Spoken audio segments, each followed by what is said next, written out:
যুক্তরাষ্ট্রের কেন্দ্রীয় তদন্ত সংস্থার পরিচালক ক্যাশ প্যাটেলের ব্যক্তিগত ইমেইল হ্যাকের দাবি করেছে ইরান সংশ্লিষ্ট হ্যাকাররা। প্যাটেলের কিছু ছবি ও নথিপত্র ইন্টারনেটে প্রকাশ করেছে তারা। হ্যাকার ওই গোষ্ঠীটির নাম হান্দালা হ্যাক টিম। গোষ্ঠীটি তাদের ওয়েবসাইটে জানিয়েছে, সফলভাবে হ্যাকের শিকার ব্যক্তি ও প্রতিষ্ঠানের তালিকায় এখন ক্যাশ প্যাটেলের নামও থাকবে। যুক্তরাষ্ট্রের বিচার বিভাগের একজন কর্মকর্তা প্যাটেলের ব্যক্তিগত ইমেল হ্যাক হওয়ার বিষয়টি নিশ্চিত করেছেন। তিনি জানিয়েছেন, অনলাইনে প্রকাশিত তথ্যগুলো সঠিক বলে মনে হচ্ছে। এ বিষয়ে জানতে রয়টার্সের পক্ষ থেকে এফবিআই এর সঙ্গে যোগাযোগ করা হয়েছিল, কিন্তু তারা তাৎক্ষণিকভাবে কোনো মন্তব্য করেনি।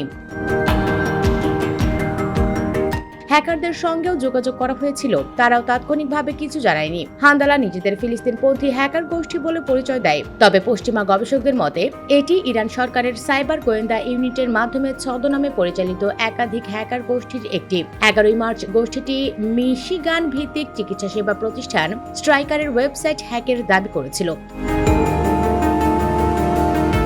তখন তারা প্রতিষ্ঠানটির বিশাল তথ্য ভান্ডার মুছে ফেলার দাবি জানিয়েছিল।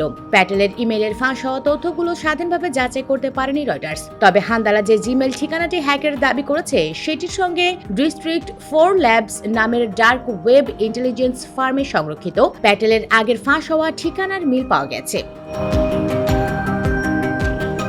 US Bengal desk report.